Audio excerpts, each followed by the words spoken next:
I'm kind of interested in your perspective as someone who's, not really much of a drug user from what I'm gathering, outside of tobacco and alcohol. How do you feel about like how normalized all these drugs are becoming now, and how much shit's at the smoke shop even here? So that's a interesting question that I'm going to try to go as in depth in as possible. Okay. It depends on the drug, of course. So like weed, for example, I have no issue with. I believe it should be legalized, even though I don't consume it myself. I personally support the deregulation of the tobacco and alcohol industry to an extent. I believe that the FDA should not have control of the tobacco industry and what they're doing with that, which is preventing new companies from coming into the market to a very large degree, is not a very good thing for the tobacco market. It's become so monopolized, and it's really bad for it. Big tobacco is like a parasite. You know? I think it's both a blessing and a curse. Because big tobacco, I would say, is the reason why we even still have cigarettes that are as not regulated as they are today. Interesting. Because ever since like 2008, 2009, ever since the Family Smoking Prevention Act, it might be a slightly different name. It's something along those lines. But it was introduced during by the administration at that time, and they banned flavored cigarettes, they banned clove cigarettes, and they also introduced a precedent for more warning labels on the front of cigarette packs. Of course, with the one I've got with me today, which is actually down here, there's only a warning on the side of the pack, just the Surgeon General warning. That's been on there since 1965. Okay, yeah, show that to the... The United States was actually one of the first countries to introduce warning labels onto packs of cigarettes, but while there is technically an argument to be made, okay, there's already one warning label on here, then we should put more warning labels on here. Over the last, well, like 50, 60 years or so since 1965, free speech from a company's perspective has actually become a very argued for thing, and it's become something that there's precedent for from a legal setting. And so the argument that Big Tobacco is giving is that, well, we shouldn't have images on the front of our cigarette packs because this is our free speech, where our packaging is free speech. And so that's their argument. And so they put that out there, and there was a lawsuit going on for over 10 years out in Texas and a couple other states about all this.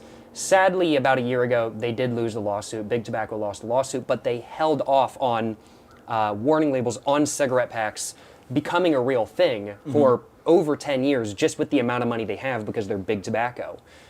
So while Big Tobacco certainly did have a part in getting the legislature to get rid of small tobacco companies, but the government did that as well, and there's a lot of very scummy stories about this, and it just is a really bad look for a lot of the legislatures. A lot of them were just wanting money from these small tobacco companies, and the small tobacco companies didn't have the money to pay it. Yeah, they're struggling. Exactly. They're not really getting a lot of sales. They're a very niche brand kind of thing. They're not at the gas station. Exactly. Sorry. What was that? Sorry, can you repeat yourself? We were just talking about... Oh, they're not at the gas station. Yes, they're not at the gas station. The small tobacco companies that are getting shit on by the big tobacco. Yeah. But it's really interesting hearing your perspective on this as someone who's a supporter of big tobacco, it sounds like, because I think maybe a month or two ago we had Josh Kesselman, who's the owner of Raw Papers, on, and he is like the polar opposite end of the spectrum, where he like despises everything about big tobacco. And I mean, from my POV, I don't think I've ever heard your perspective on it. Like, I've never heard someone have your take of big tobacco like that. From my POV, as someone who's involved in the THCA and hemp side of the industry, a lot of the big tobacco players are taking their money and now dumping it into those industries and bullying out the small players there. Yes, which absolutely. is, I think, very bad. But then also on the flip side, it seems like there's a lot of benefit to them, and they have to act a certain way and abide by certain rules. So, on one hand, it's like, yeah, they're bullying out these small entities, but then on the other hand, you're getting a safe product. You're getting a product that is not going to be fucked or adulterated or anything. So it's interesting to kind of hear both sides of it. But like, how do the small tobacco guys ever win? Like, how do the Cheyenne guys end up in a gas station one day? So that's a very good question. And one thing I do want to clarify, I wouldn't exactly define myself as being pro-big tobacco. For sure, yeah. But I would say that they're a necessary evil, at least in the United States. I think other countries around the world, less of a necessary evil, but in the United States specifically, definitely a necessary evil. But how did the small companies get in? Well, these days, there's not really a lot of new small companies. Most of the smaller tobacco companies that exist today were grandfathered in. So basically, when the FDA took control of the tobacco regulation in the United States in the mid-2000s, all of the cigarettes that were produced prior to a certain date were then, so all the cigarettes that were not produced prior to a certain date had to be re-registered with the FDA and had to go through all the trials and stuff like that the FDA wanted to do. All the ones that were registered beforehand, though, were grandfathered in. They didn't have to do anything. Good for them. Yes. So these were more than likely introduced in 2002. They were grandfathered in. So that wasn't an issue for Cheyenne or Cheyenne International, which is the company that makes these out in Grover, North Carolina. But for smaller companies today, there's one company called Hestia. I've actually interviewed the founder of Hestia, David Slay. Sick. And he was talking about the hurdles and hassle it is to get a cigarette-focused tobacco company off the ground these days. If you're doing pipe tobacco or cigars, it's a different story, as pipe tobacco and cigars has very much more loose on regulation. Interesting. Why is that? I would hazard a guess it is mainly because there's friends of the industry in Congress and in the Senate and stuff like that. Lots of old politicians love their feel like that's cigars, always love how their it pipe is. tobacco, so why would they want to regulate it? And that's been one of the really great things about pipe tobacco, especially since pipe tobacco today, I hate to say this, it's a dying niche of tobacco to an extent. Like, it's still very much around, there's very much a concentrated community, but compared to the 1970s, when pipe tobacco was, one could argue, at its peak, from the, I'd have to say probably 1950s to 1970s was its peak, in the United States at least. Compared to those times, it's nothing kind of thing, and it's really a very niche good. Cigars today are much bigger than pipe tobacco. Yep. But it's the fact that there's politicians that aren't really wanting to regulate cigars and pipe tobacco on a federal level because they're friends of the industry. Yep. Someone's just got to write them a big enough check, and then they'll change their mind. Yes, I hate to say that. And a lot of the money that goes to, so each tobacco company, here's another thing that definitely hurts small tobacco companies as well, and is another hurdle they need to go over. Each tobacco company has to pay into a fund in every state they're sold, and in a federal fund as well, from what I know, for like lawsuits and stuff like that. And then they also have to,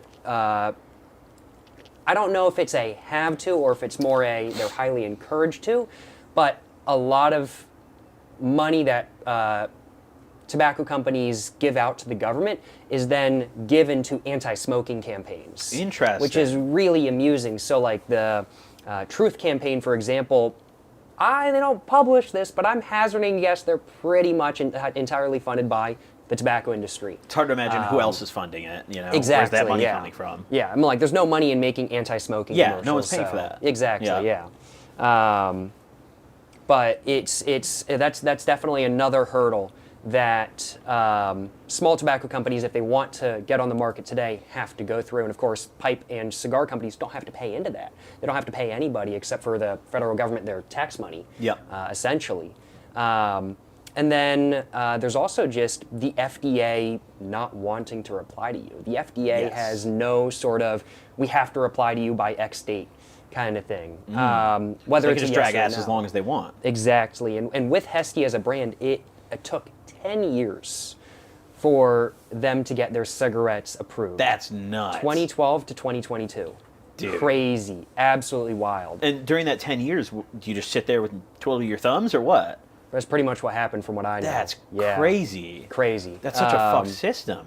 And then, due to the master settlement agreement of, I can't remember what year it was, but due to the master settlement agreement, there's some really interesting legislature that basically says that to be able to sell in every state without having to get approval from every single state, your tobacco factory has to be like approved or something like that. So basically, people that are trying to use factories that aren't approved have to go to every single state to ask to get their stuff sold there, to be allowed to get on the cigarette registry. Which is public in some states. It's public in North Carolina, so I can see exactly what's sold here and what isn't, which is really nice. And they even update it and let us know, okay, this one's been taken off the market here, this one was recently introduced. It's actually really helpful, especially as somebody that does cigarette reviews. I want to know what's up and coming in the state and just what's sold here to begin with, or whether I can or can't buy a cigarette here, or if I have to go somewhere else to get one. But if you have to go to each and every single state, it's just an extra level of legislature and paperwork and lawyers and all of that, and they have no due date they have to reply by as well. Some states do, but a lot of them don't. They'll reply on their deathbed. Yeah, pretty much. And a lot of the states, especially with the anti-smoking sentiment today, a lot of these states just don't reply to stuff. They just won't.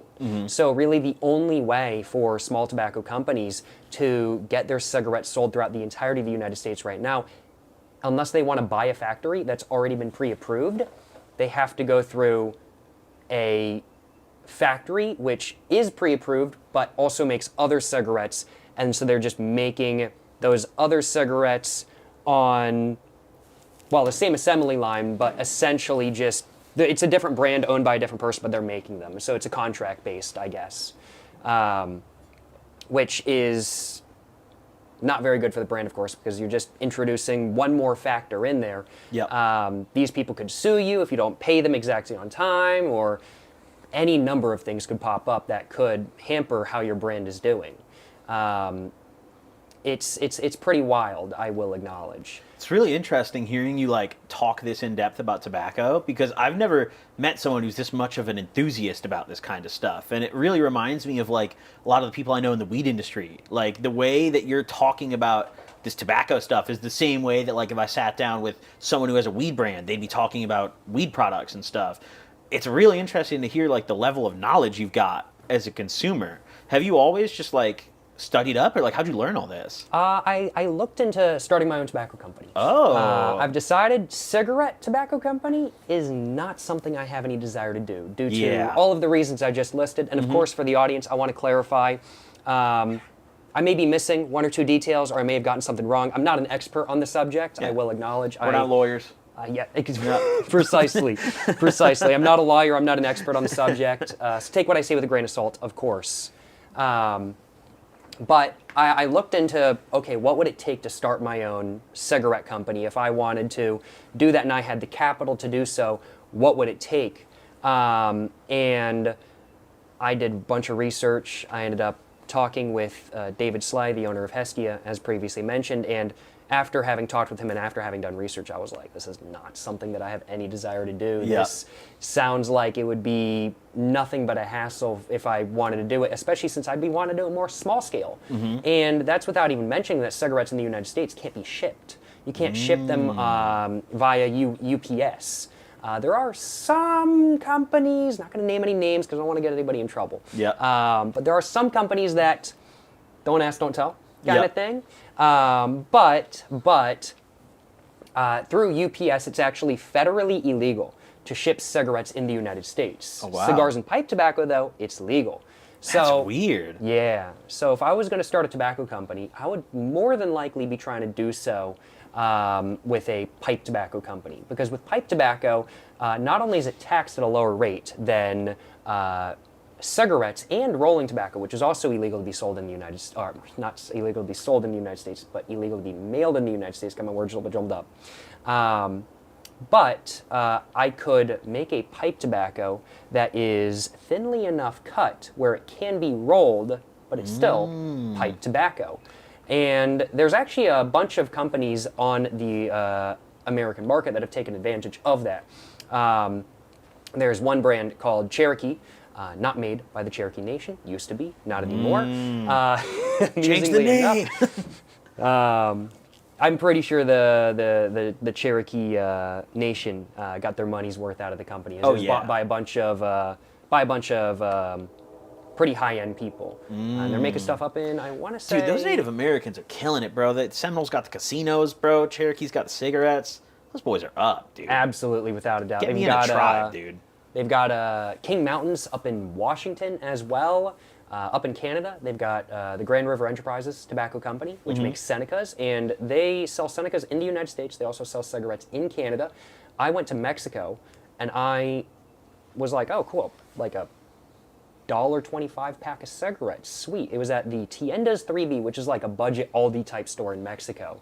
And picked that up, and I look at the side, I'm like, Grand River Enterprises, wow, they're selling in Mexico. I looked at their website, and I was like, oh my God, they sell in like over 50 countries, I think it is. It's over 40 or 50 or something like that, and I was like, holy crap, that's wild. And they're considered to be a smaller tobacco company than not as well, so it's pretty crazy. But absolutely killing it, without a doubt. What is like, let's say you had an investor who like, you found some angel investor. What is like the startup cost of making like a pipe tobacco company? Ooh. Depends if I was to go through another company to have my product made. So like a white label. Yeah. Okay. Or if I'm buying all the machinery myself. Seems like white label is probably the best way to start. Absolutely, for sure. without a doubt. Yeah. But pipe tobacco is actually not so bad because all you need to have is jars, sealers, and then you could even just put it in a mason jar, honestly. Really? As long as you make sure regulation-wise it's all good and everything like that. You just have the Prop 65 warning on the back for selling in California. Dude, the California warning. Prop 65 warning, nuts, yo, it's dude. crazy. It's a different world out there, dude. Have you ever been? It is. I've never been to California before. I've never actually been to the West Coast before, believe it or not. Which is something that I definitely do need to do. I've had friends go over there, but I've never been myself. I'd say personally, at least my 2 cents, NorCal, like further north than San Francisco, is beautiful. Like Santa Rosa, Humboldt County's amazing, dude. I would definitely say go to Humboldt. And then San Diego is probably, you can skip the rest. Like San Diego, NorCal, fuck everything in the middle. No LA? I mean, if you want some weed, then yeah, but I mean, you don't smoke, so Yeah, no. I'd probably skip LA, Makes personally. sense. And And San cigarettes Francisco, Cigarettes are expensive in California. bro, I drove past, I think it was Pall Malls, it was $9. $9 for Yes. Pall Malls? What yes, the for hell? Pall Malls. Dude, the ports are like 14 or some shit. That's crazy. It's mental. And I'm like, prices are getting up here as well, I'll acknowledge. And it's not even really taxes going up. It's just the tobacco companies realize they can raise their prices, and so Yep. they are.